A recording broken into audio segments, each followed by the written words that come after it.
Absolutely. Good morning, everybody, and welcome to the UAB Informatics Institute Friday PowerTalks seminar series. Just wanted to let everybody know that this is a clinical informatics seminar, and we'll be talking about qualitative research. I know often these time slots are sort of alternating clinical and bioinformatics, but today is clinical informatics. So if you're bioinformatics, you may still want to stay for your interest, or maybe go to the next bioinformatics. So I'm really happy to introduce today's speaker, Dr. Ksenia Gorbenko, who is assistant professor in population health science and policy at and also the Institute for Healthcare Delivery Science at the Icahn School of Medicine at Mount Sinai. She is a sociologist, and completed her Ph.D. in sociology at University of Pennsylvania with a focus on medical sociology, involvement in the AHRQ safety program for surgery, including ethnography, site visits, and interviews with healthcare professionals nationwide. She also has health policy training at the Dartmouth Institute for Health Policy and Clinical Practice, where she focused on investigating workforce design in accountable care organizations. Her current interests are in healthcare delivery and policy, patient satisfaction in oncology, patient resilience, and treatment adherence in inflammatory bowel disease, health provider burnout, which is a hot topic, and qualitative research methods. Also does a lot of teaching and research in these areas.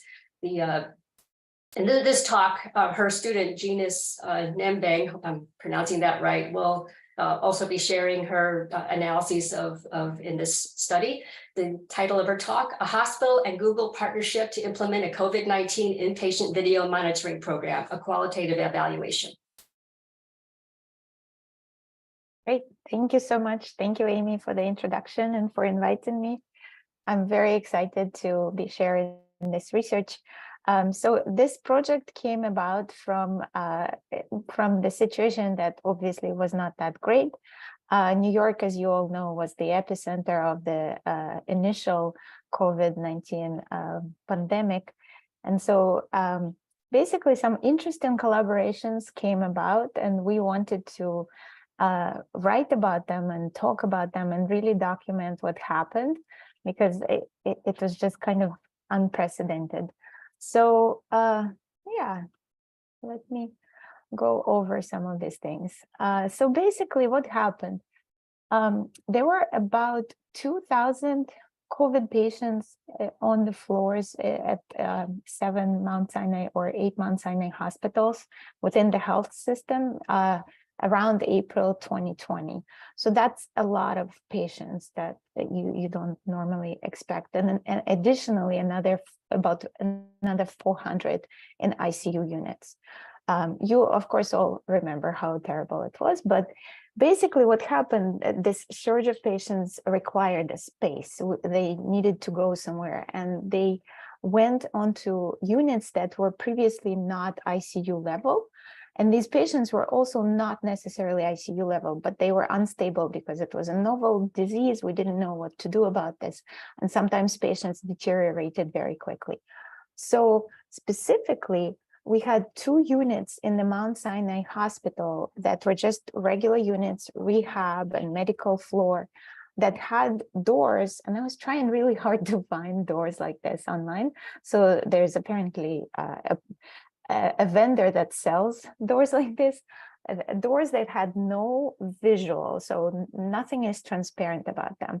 And so this is an old floor, and it worked okay when there were no infectious patients on the floors, but it was a huge problem when it was full of COVID patients, because basically you can't see what's happening with them. If they deteriorate quickly, if they're pulling on their oxygen devices or their IV, nobody can see that. And the nurses, of course, are sharing multiple patients, so they can't be everywhere at once. The nurses were very anxious, and they came to their nurse managers and complained about this, like, can we do anything about this? And then it happened so that at Sinai, at the big hospital, and I'll talk about the other hospitals as well, just a little bit. Janice will actually talk more about another hospital within our system. But in the big hospital, somebody had a spouse who knew somebody at Google. And Google offered for free to furnish these Google Nest cameras on the floors and kind of help to work out a way to use them to be able to see patients in their rooms. And they decided to try it. So the cameras themselves, you've seen them. They're on people's doors. I think they actually had the other ones, the ones that go on the walls. So they're direct to consumer cameras. They don't really have the same level of protection that you would need for medical data and for very vulnerable patients. You want to make sure that it's protected, right? So there were a lot of technical issues right from the start. But the idea was that it will provide eyes on the patient, save time, and I'll talk about examples of how it would save time, prevent adverse events, reduce healthcare workers' anxiety, and also reduce the use of personal protective equipment, which was in really low supply. There were not enough masks, not enough of anything really and everything. And there was certain procedures. If anybody has questions about that, I can go into details. But for now, I'll move on.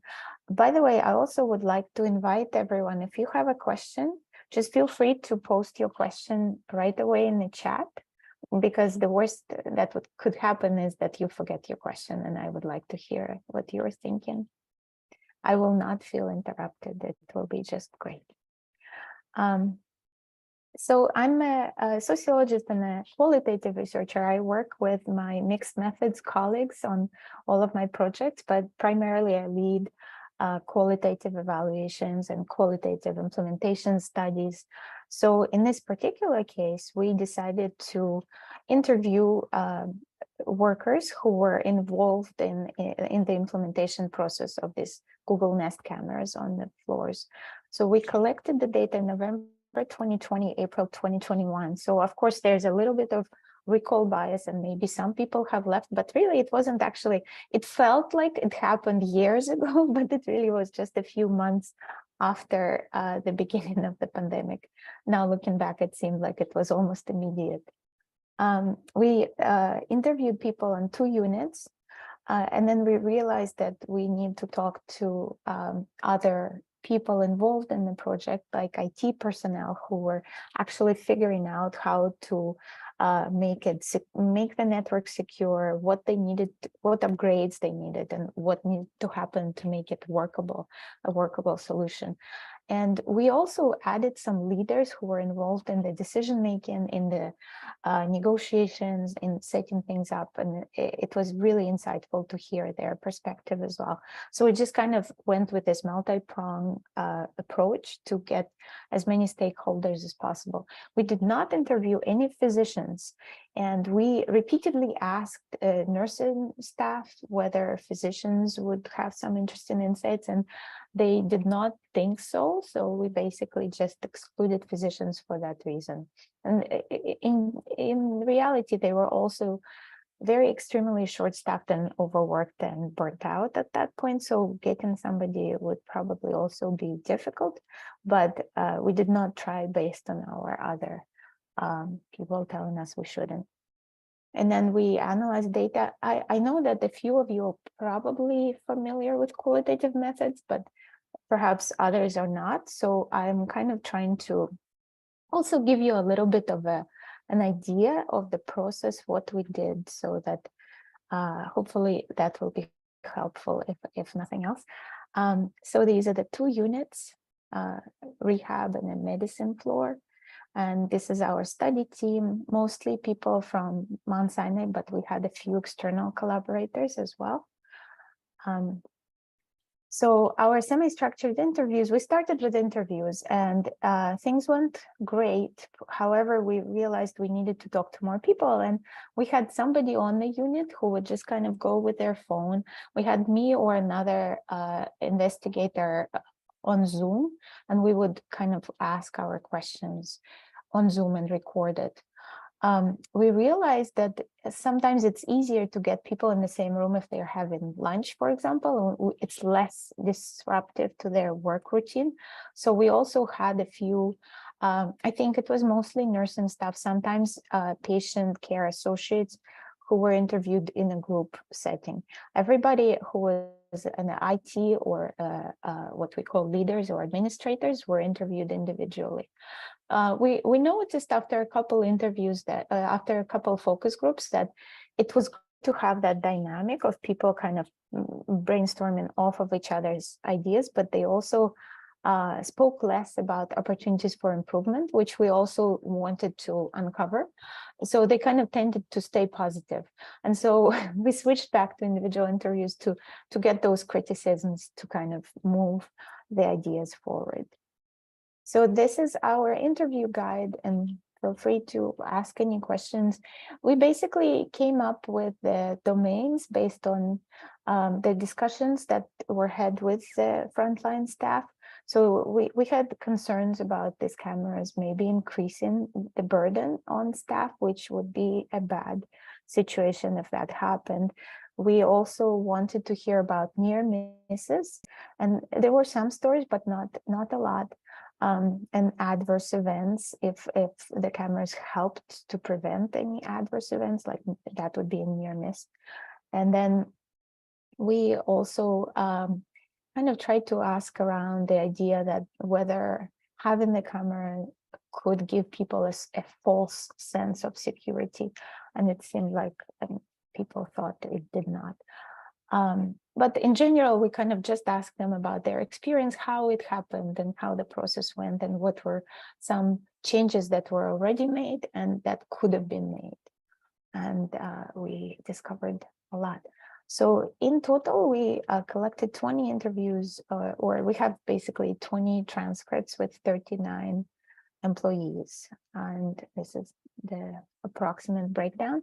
MSH stands for Mount Sinai Hospital, and this is the main academic hospital. It's located in East Harlem. And MSM stands for Mount Sinai Morningside. It's a hospital that is a much smaller community hospital. It's located on Columbia University campus, and it used to be called St. Luke's. So if any of you remember or have been to New York, and you might know these locations, this is where they are. And we also interviewed somebody at Google to understand their perspective as well. And then once we got those interviews, we had them professionally transcribed. So every word was written down. And then this is basically the process of coding and qualitative research. So first myself, KG, and one of the other researchers, Afra Mohammed, AM, we were reading one transcript together and kind of trying to figure out to label everything that we're reading. It's called open coding, when you just label everything. And we developed 38 codes based on that. So we do it independently, and then we sit down together and try to come to consensus. So some of the labels get changed during this process to kind of agree on a common set of codes. And then we take those codes and we apply them to the next transcript. So at that point, you usually try to change them or kind of refine them, find a better way of describing them. And you also try to give a definition what each code stands for. And then we also develop some child codes, or we can also call them subcodes. And I'll show you examples of that. We had a third coder. It was Ed Eisenwaffer, who joined at interview 4. And I think by about, usually it's like a 5th, 6th, 7th interview, when after looking over several interviews, you kind of feel like you are grasping with your codes most of the things that are happening. And the code book can still change, but at that point it changes less. And so at that point we move towards the software. We used, in this particular case, Deduce, which is an online qualitative analysis software that kind of allows multiple coders to share the same data set and see each other's coding and compare. So it's very convenient. So these are examples of codes at the top. I just took a screenshot of some of them, and we had, like you saw on the previous page, like 28. So like, for example, project timeline, anytime when somebody was mentioning when Google Camera came in on the unit or when it was removed, or how long it was on, or how long something took. So kind of the time in. And then patient safety is another example. And we have the subcodes here, like such as fall, oxygen supply, or near miss. And yeah, and basically what you see below are examples from the actual text, from the interview, from the transcript. And this was done still in Word. So initially we just coded in Word to be able to talk about the comparison and not to change up our code book too much, because it's kind of non-existent in the beginning. We are creating it. So we use this comment function to create it. So I'll read one example. In some ways, maybe it does slightly increase. I think the question here was about the workload and the burden on staff.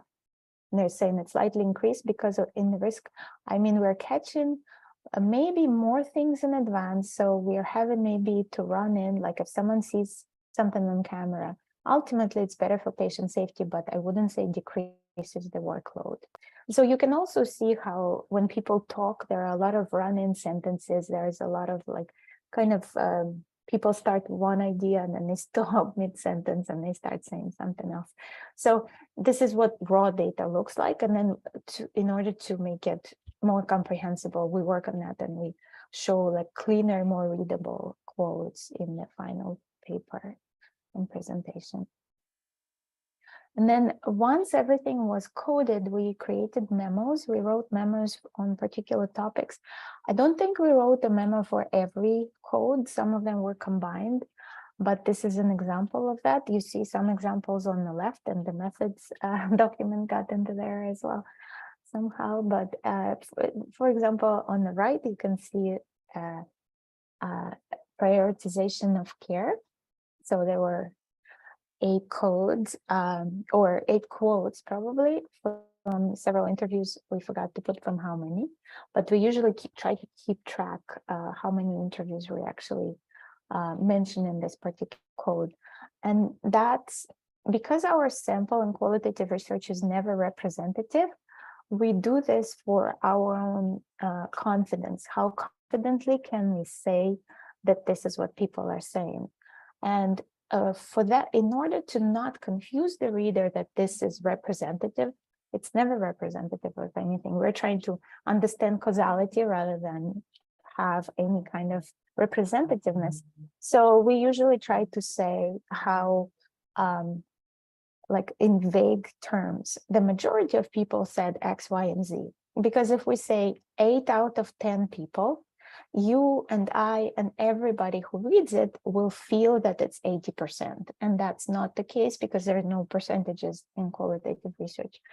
Don't quote me on this, but actually I will stand by that. All right. So prioritization of care. So for example, so first we describe in our own words what is happening in all the quotes that are about prioritizing patients during monitoring. So respondents described how they organized patients on the screen to be able to highlight the high-risk patients versus the low-risk patients, right? And so there's an example. So there was a training, there was a special log. They also had the assignment of the unit. They were able to see who had what patients. So they knew the people who were watching the screens were able to see which nurse is assigned to the patient on that screen. Some of them, we wanted them to keep an eye on closer, those with high flow oxygen devices. So we actually had earmarked which patients in which rooms they needed to watch more closely. So this was a constant work in progress. Every day they would mark the high-risk patients. And there were actually additional changes that were made for that as well in terms of technical upgrades and technical differences. So there were multiple patients on the screen, and you can't see everybody at once, right? There's one person watching them. And there was also a problem on one of the units. They didn't have enough network capacity to have all of them in a constant video feed. So they actually put the low-risk patients on every 5 seconds. There was a picture. So it was like a snapshot every 5 seconds instead of having a continuous video feed. But they fixed the network capacity after that, and the other unit never mentioned that. So this is the actual handoff sheet that they created. And you can see, so you can see that there were 2 patients in the room, 101A and 101B.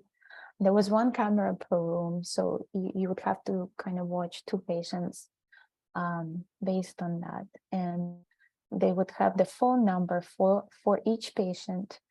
The reason they had a phone number is because the cameras have the microphones, but they were far enough and it was very loud because of all the air cleaners in the room and the oxygen machines, that a lot of the times the patient and the person watching them on the screen could not hear each other.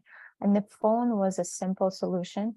A lot of these patients were not ICU level, they were conscious. Most of them were conscious, but sometimes they did pass away and they sometimes did deteriorate significantly. So it was kind of a variety of acuteness level.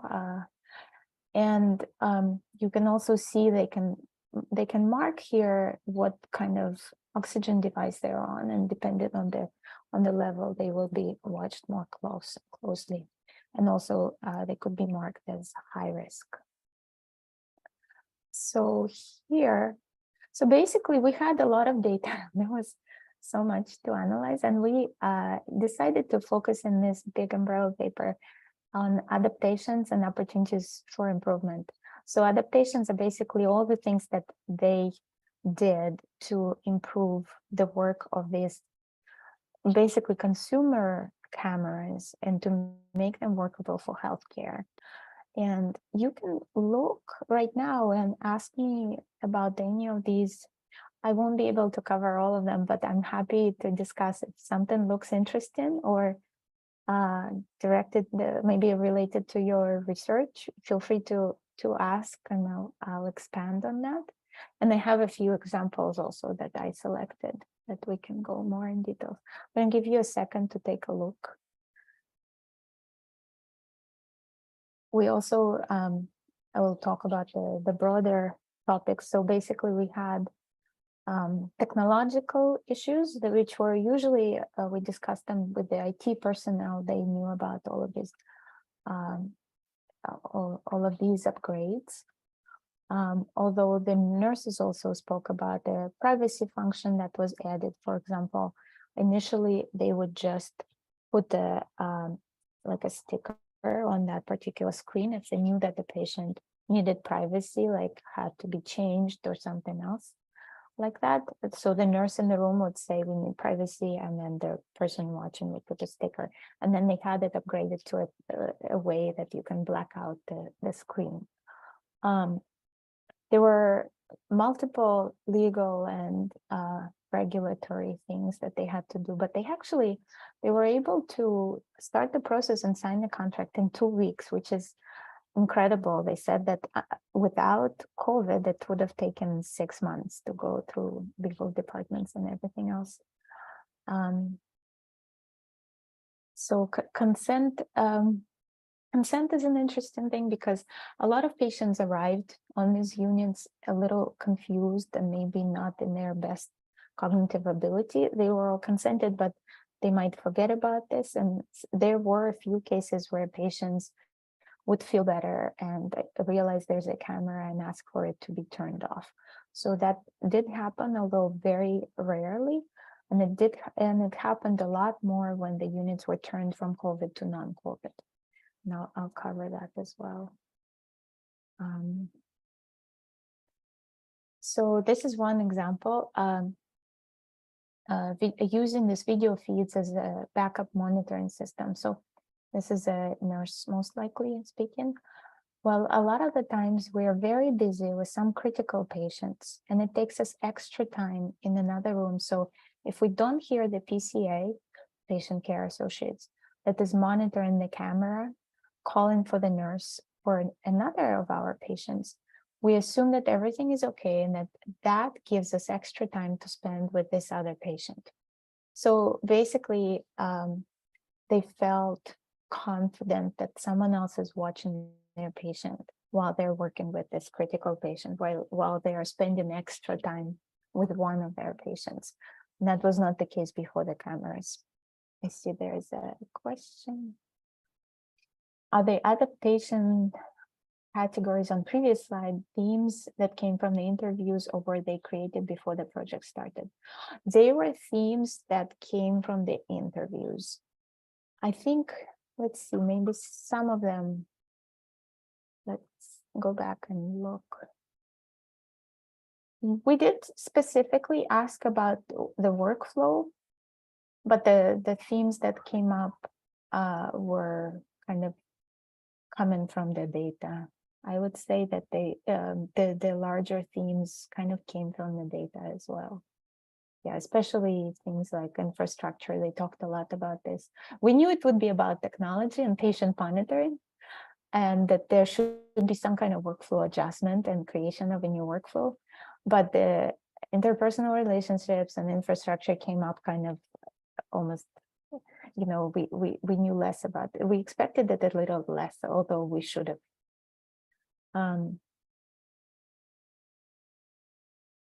This is another example of patient acceptance of video monitoring in non-COVID context. Like I said, people, once COVID subsided the unit became non-COVID, and we just had regular patients up there, we started getting complaints like, why are there cameras in the room? Why are you monitoring us? And so on. And so on COVID units, no one, this person says no one, but we actually had other staff saying that there were a few people complaining, and not many. No one, and they're saying no one had any issues, but we did have that one. This was back in the spring unit that went from COVID to non-COVID when we were coming down from the surge. And under normal conditions, the patients were not, and maybe we didn't message it very well, but the patients did not want to be on camera. And so for anybody who wants to think about this inpatient use of cameras, maybe not Google Nest, maybe something more applicable to healthcare, it's a question, right? Will the patients agree to this? And there were other failed attempts at this, like 10 years ago, of tele ICUs, where the nurses hated it and they didn't want to be observed while working, and they would unplug the units. So it's fascinating when people would agree to be watched and not, and it could be a whole other topic on its own. And then we also identified opportunities for improvement kind of in the same domains, except for workflow, because it's we didn't have a lot of opportunities for improvement in workflow. By the time we interviewed them, it was a whole year has passed, and I think they nailed it down. Maybe they felt that the workflow was good enough, and they didn't have much to say that needed to change. Although if other processes are changing, there probably would need to be adjustments. So feel free to also look at this, and if you have some questions, I can also flip back to this if you have questions later. This is an example of the effects of built environment, so this infrastructure kind of domain. Camera position related to outlet location. So one clinician says, yeah, but there are blind spots. So if it's only facing the bed, you can't see to your left. So if the patient leaves the bed, you won't be able to see. And again, these patients, some of them were not getting out of the bed. Some of them were on high flow oxygen. And if they did get out, they could fall. And others could go to the bathroom on their own. So there was a diversity of levels over there.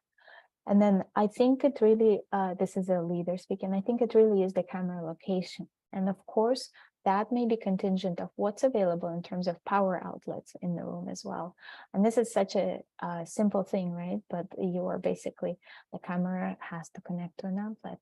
And if it's not far enough, it also creates trip hazards if you have to put some extension cords and things like that. So it seems very basic, but it also affects the way you install these things. So this is the paper that was published from the presentation that I just shared with you.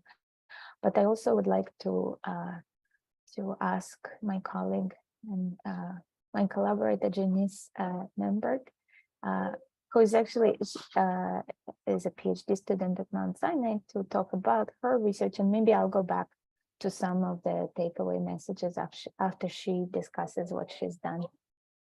Yeah, maybe Janice. Yeah. Thank you.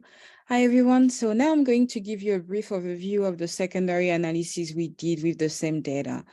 So basically, after the completion of the first article, we looked at the data with a second eye, and we realized that there were like another aspect that we could explore. So the first paper focused on the video monitoring at Mount Sinai Main Hospital, but a little was said about how the whole implementation came to be. And we also realized that little was known about the use of video monitoring in another Mount Sinai facility, Morningside. So with that in mind, we thought it could be a good starting point for a second paper. And we wondered how we could explain the implementation process. And we find that very interesting conceptual framework called the CIFER, that stands for Consolidated Framework for Implementation Research, which is like in short, just to like a framework to help assess multi-level implementation. And that's the one that you're seeing here on the slide. And we specifically focus only on the process part of that conceptual framework. Slide. Thank you. So after looking at the data, the same set of issues motivated the implementation of video monitoring in both facilities. So for example, the implementators reported that their staff complained about the inability to see patients, the desire to avoid risk associated with COVID exposure, and the need to reduce the use of PPE supply as well. And we also realized that we didn't necessarily need all the interviews of the original paper, and we only focus on interviewees who were actively involved in the implementation process. Slide. So at Mount Sinai Main Hospital, because they already had, like Dr. Gorbenko stated before, a direct connection with Google affiliates, they gathered a group of stakeholders composed of Mount Sinai leadership, Google affiliates, project manager, lawyers, and clinicians to be able to try to brainstorm about how they will be able to set Google Nest camera in non-ICU units. And so after a couple of days of collaboration, they came with what they call the console that you can see here on the picture, which was basically a system that allowed them to have like continuous video feed on the patient that they needed to take care of. And they did have some obstacles along the way. And every time that they were facing them and having feedbacks from healthcare professional, they would troubleshoot and try to improve the system. Slide. So at Morningside, Mount Sinai, that you can see on the picture on the top left, they didn't have in the beginning like a direct connection with Google personnel, but they had a structure called the Lean Lab. It was basically a structure that allowed periodic gathering of stakeholders to find solutions that their facility might be facing at the moment. So instead of a straightforward approach, they went with a more stepwise type of approach. So they started, so like you can see on the figure, they were starting with one solution, and if it wasn't working, they will loop back into the Lean Lab to try to brainstorm and find something else, and so forth. So they first started with baby monitors, but then they realized that the image quality was not optimal, and that was, and also that it wasn't necessarily following the HIPAA recommendation when it comes to patient privacy. And then they tried to externalize the monitors. And as a reminder, it was in the middle of the pandemic, so the patient's relatives were not in the department, and the video feed and vitals display were only for the healthcare professionals who were taking care of the patients directly. But with this approach as well, they realized that they were facing obstacles and they went back to the beginning and went back to the lean lab to try to find another alternative. They even had at some point access to a limited number of Google cameras, but at the end of the whole process, they choose to use plexi doors as a final alternative. So yeah, so that's pretty much what we came with our secondary analysis. Thank you. Thank you, Janice. Yeah, and yeah, it's basically they had some major problems, but in the end they told us that they would like to upgrade every patient room to ICU level. Of course, who has these resources, right?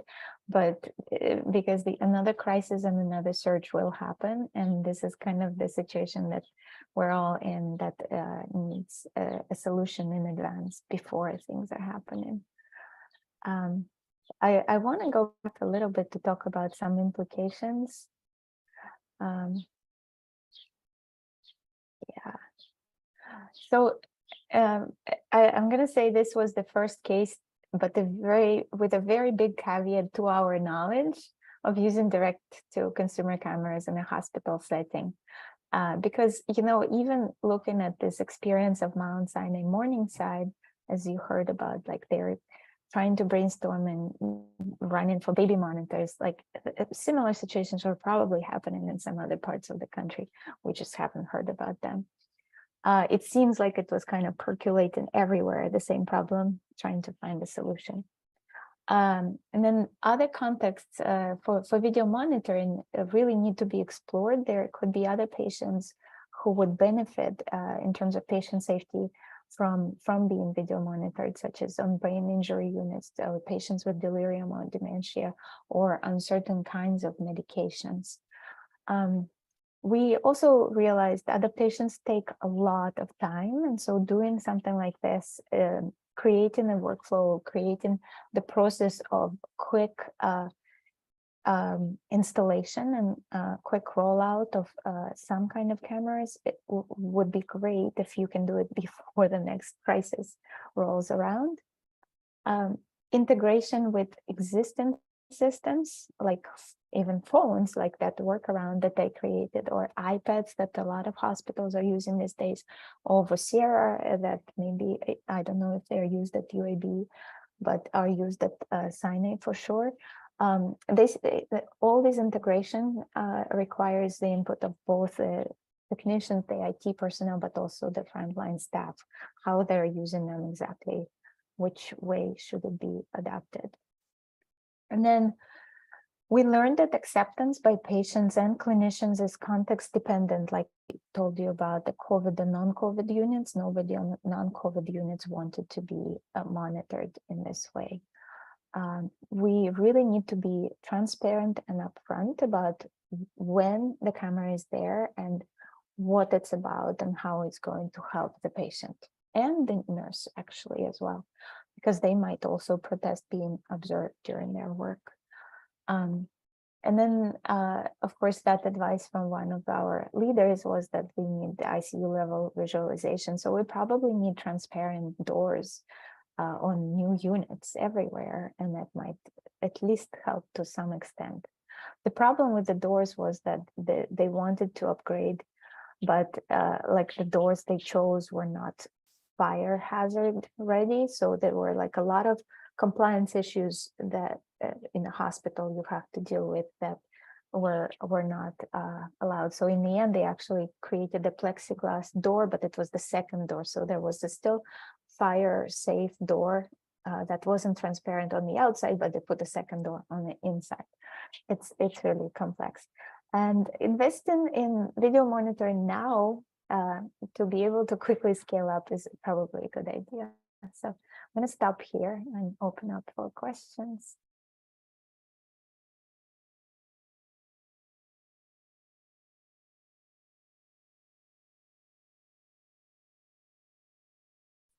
Thanks for the great presentation and, you know, kind of important presenting how to monitor people during that very scary, uncertain time, the pandemic.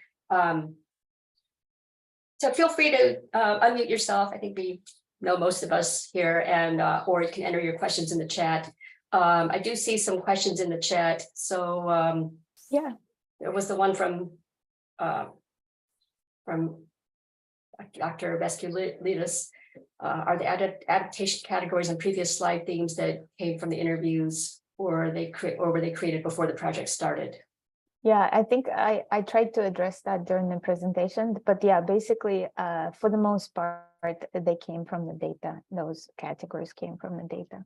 Yeah, in your experience, can you discuss pros and cons of in vivo versus deduce? Yeah, I'm happy to talk more if there's a particular interest, but in brief, I have two software options that I usually recommend to people, and it's Deduce and MaxQDA that everybody seems to really love. And Janice, for example, analyzed in MaxQDA. I love Deduce because it's flexible in terms of being relatively cheap per person per month. That's how you pay for it instead of buying the huge license, and they keep upgrading it, so you never have to worry. With in vivo, you have to worry that your license, even though it's for life, it will become obsolete. I do have actually 2 versions of in vivo, but I kind of stopped using it. I usually show it to students in class, but it's a little, it's good, and it has slightly more functionality than Deduce, but the inability to open the file from a Mac on a PC computer or from PC on a Mac is a huge problem for me, because not everybody has the same type of computer. MaxQDA does not have that compatibility problem, for example. So I have moved away from in vivo now, but you know, it definitely has its uses. It's also a little bit more bulky it's basically always more bulky when you have more than one coder, which is the way I work. I always have more than one coder. Even when you have the same version and the same license or multiple licenses, but like the exact same version of in vivo, it might not open files for comparison in a good way, and you have to make sure that every code is spelled exactly the same, and if there is a space, it won't read them as the same. So it took us multiple days sometimes able to compare coding, and I'm kind of beyond that. I hope that answered your question.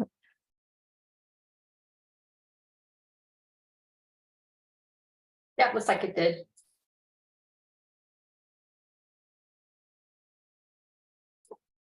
Other questions, comments? Ksenia, I'm just wondering who the biggest champions of doing this were at the hospital, and who stood in the way. It sounds like the nurses and the patients sometimes stood in your way, but like, who was trying to champion it to make it happen? Oh, that's really interesting, actually. I think so. We interviewed one nurse manager who was a huge champion on that. She kind of she didn't initiate, she didn't have that Google connection, but she wanted to have any cameras, any eyes on the patient.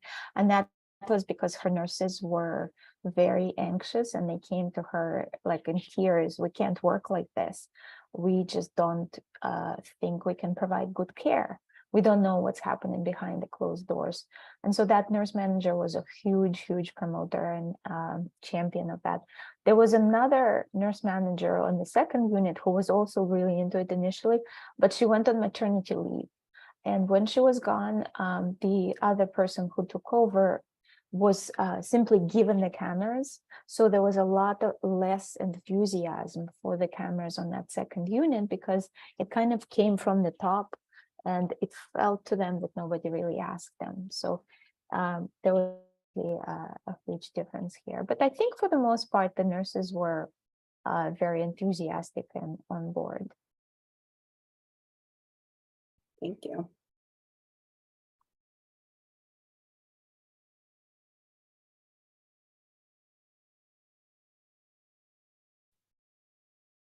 Has there been feedback from about these systems, just not during pandemic times? They took them off. They returned them to Google. They were kind of on loan for free from Google. The moment the wave of COVID subsided and there were non-COVID patients on the floors, they didn't want it. And there was a little bit of time when the cameras were still there and maybe they were still used to an extent, but they got such quick, rapid pushback from the patients that they just took them down and took them away. And I think there was another wave. I can't remember right now it was still within the framework when we were interviewing within that year. There was another wave when there were some overflow of COVID patients and the cameras came back.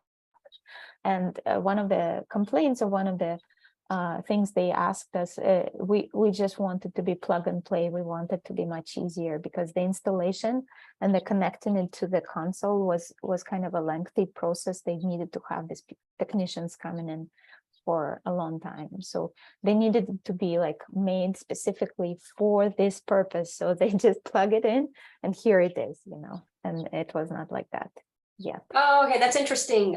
Be nice to know how it contributes to care at any time, not only during a pandemic. And I was also thinking about so many places are doing tele ICU care that they involve cameras. So it's interesting to hear that feedback. Yeah. No, it's fascinating because I think there is an opportunity to still message it in the right way and talk about it in the right way that the patient will embrace it. But I think it's kind of like you need to come up with that idea, like people need to be aware and know what's happening, why it's there. Yeah, I think that's a really good point.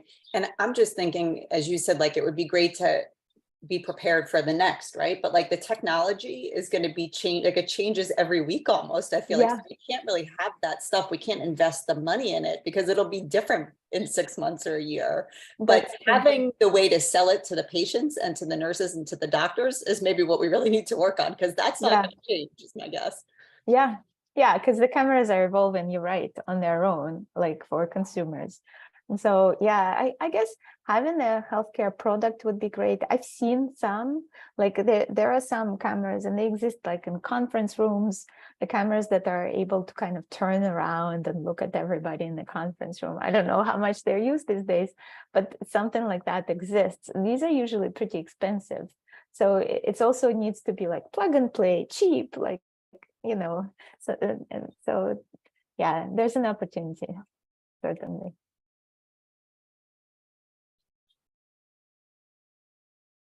Any final questions, comments?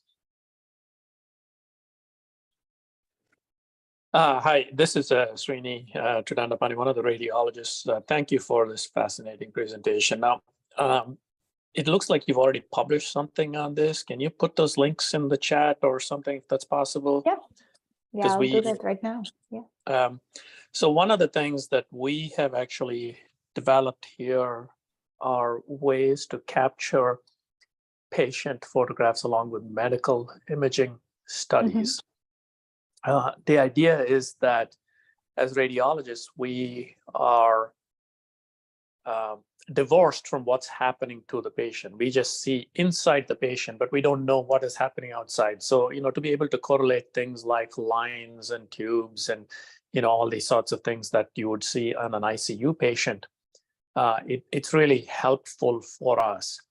And I think, many of the challenges that you're talking about, we have noticed in terms of the technologists under the impression that perhaps we put this cameras to monitor what they're doing, and that's really not the intent. But those are things that people think about, and you sort of have to get ahead of the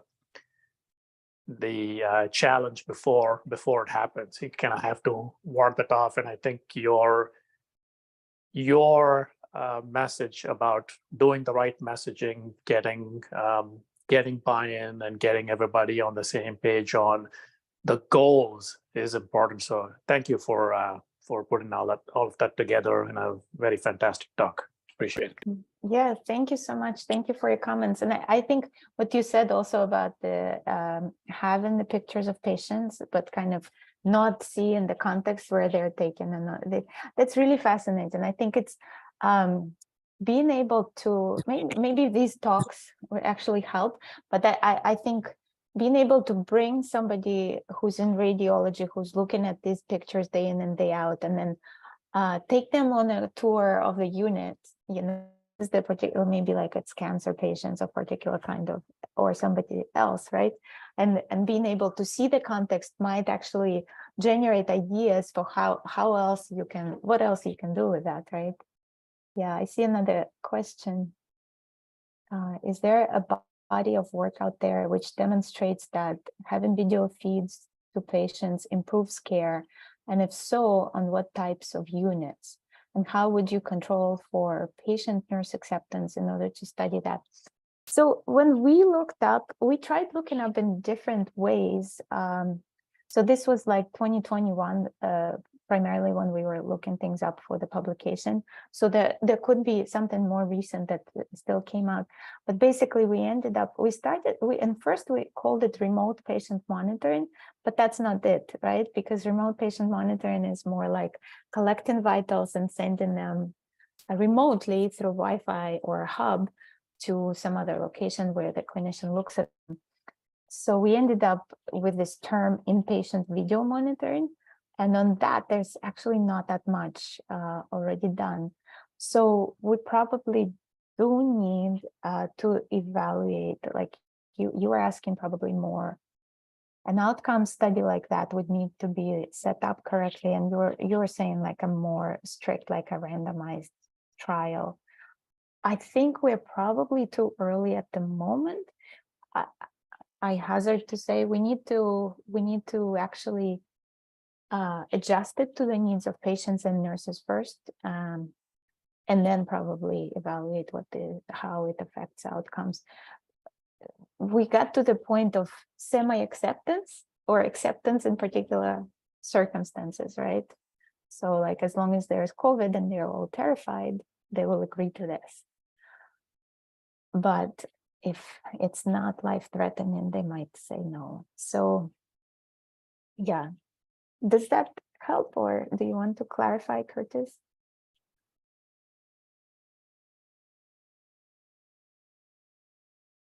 Other questions or comments?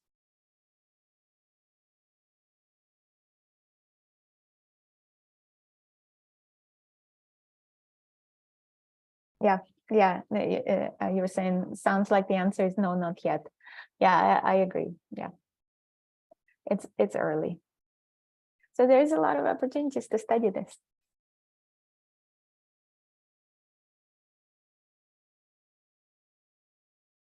Well, hearing no questions or comments, you can always reach out afterwards. I know how to reach Dr. Gorbenko. So thank you very much for the wonderful presentation, and thank you for attending and for your wonderful questions. And we hope to see you at the next Power Talk. Have a great weekend. Thank you so much. Thank you for having me. Thank you.